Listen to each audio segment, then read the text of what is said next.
Dear Biafrans and progressive Nigerians, I welcome you to this historic January 15 broadcast.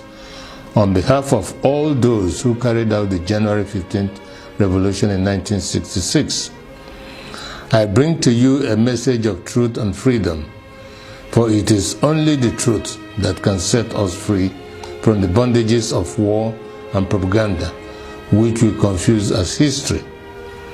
My name is Colonel Emmanuel Nwobosi. I am 80 years old. It is time to be bold.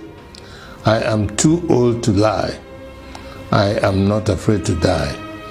It is time to tell you why we had to try. I am the last of the original coup plotters of January 15, 1966 with Major Chukwuma Kaduna Nzogu. I knew Nzogu well. We went to school together. We trained together. We trained at Sandhurst Military Academy, UK. We lived together. Nzogu was our first head of military intelligence and uncovered terrible plans to wreak havoc across the country. We organized a group of progressive military officers to carry out a coup on 15 January 1966 to stop a jihad and bring sanity to Nigeria, steeped in nepotism, corruption, and mass murders.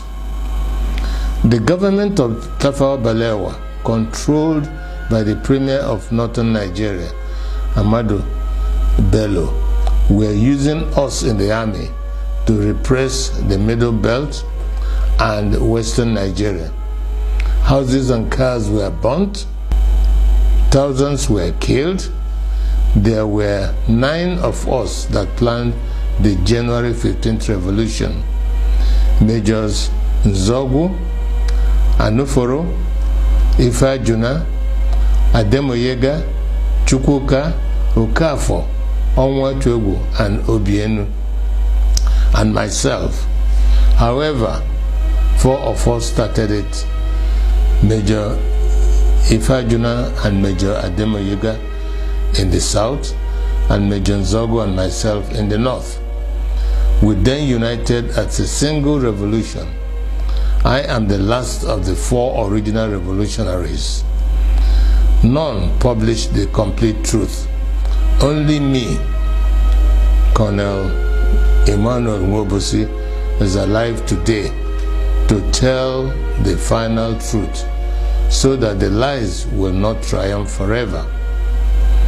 They used us to repress the Middle Belt and the Yorubas. When we saw genocide, we began to disobey orders and swore to stop them.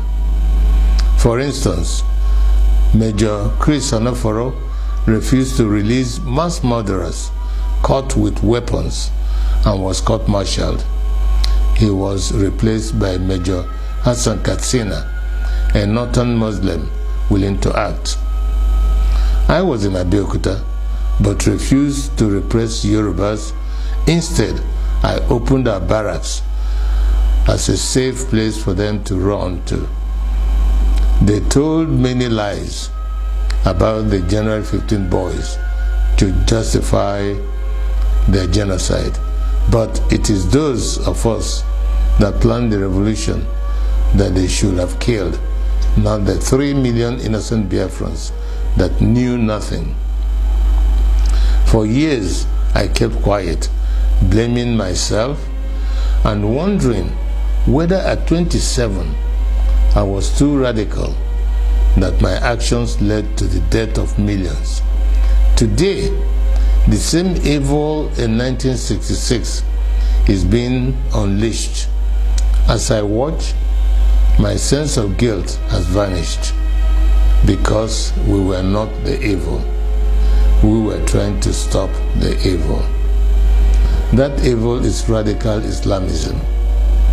I have decided to speak out and warn the world of the impending disaster if we do not stop it.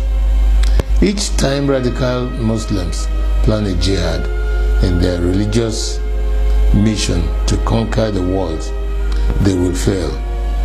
But in the attempt, thousands and even millions will die. That happened to us in Biafra.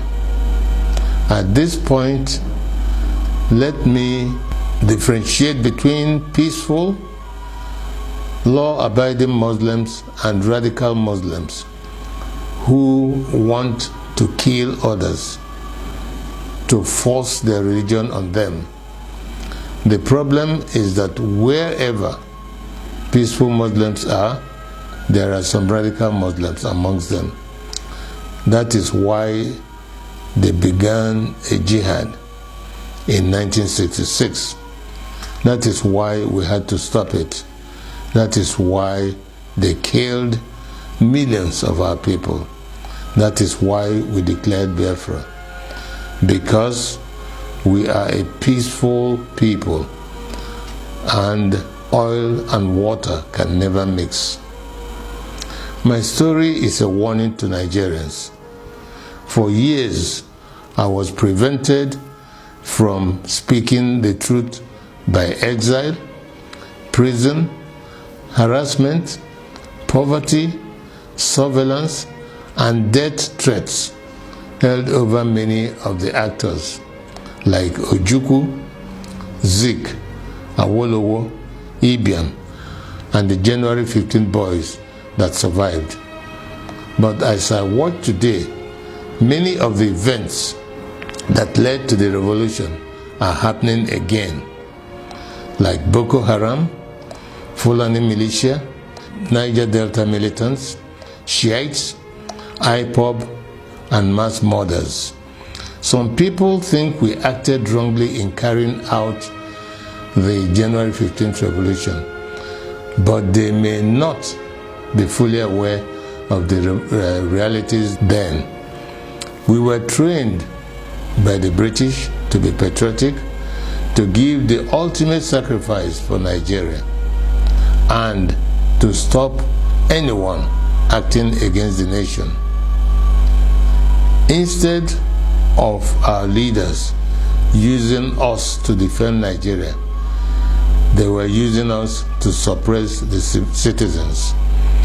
We decided to arrest them for their atrocities because no one was willing to act. Not Zik, the president, who was powerless, not Ironsi, the head of state of the army, who was a conservative. There were many reasons why we had to act. 1, to stop the killings in Yoruba land and the Middle Belt by NPC, the ruling party. 2, to stop the invasion of Yoruba land on 17 January 1966. 3, to correct the massive rigging of the 1964 elections.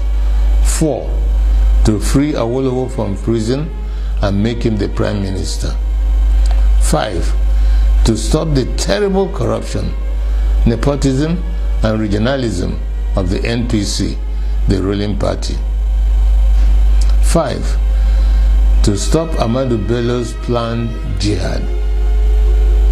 It was good that we acted to save the Yoruba and the Middle Belt people, and we thought that was enough to stop the jihad. We could not foresee that they will massively attack innocent Igbos. Blame those who decided to massacre our people for their evil. Today, we are fighting Buhari. He is killing Shiite Muslims and IPOB members.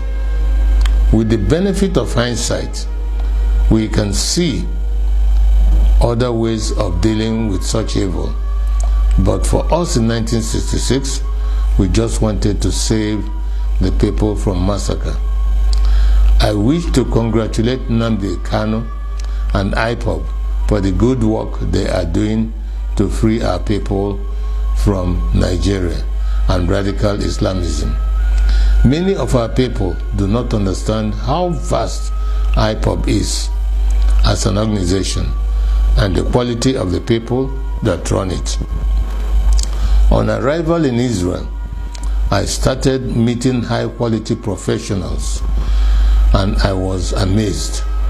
I don't know how IPOB united power professionals abroad, power traders at home, and ordinary people from market women to even riff-raff, all under one IPOB family, with worldwide radio and television. Every Igbo and Biafran should be proud of them. They are the strongest force we have today to achieve freedom for all Nigerians. No wonder they can take on the Nigerian government and win. However, it is money that makes things work. I shall donate 10% of all the profits of my new book to IPOB. It is my tithe to freedom. Tithing is God's tax to raise money for the government of the children of God. I urge you all to regularly do the same so we can have the resources to achieve our objectives. On this day of 15th January 2019, the anniversary of our revolution, I want to hand over to Nnamdi Kanu and IPOB the baton of the January 15 boys, to you to complete the revolution we started. I am Ogene Obosi, a chief and elder of the Obosi people. I bring to you the blessings of the ancients. I fought for Biafra. I was wounded for Biafra. I shall die for Biafra. He said,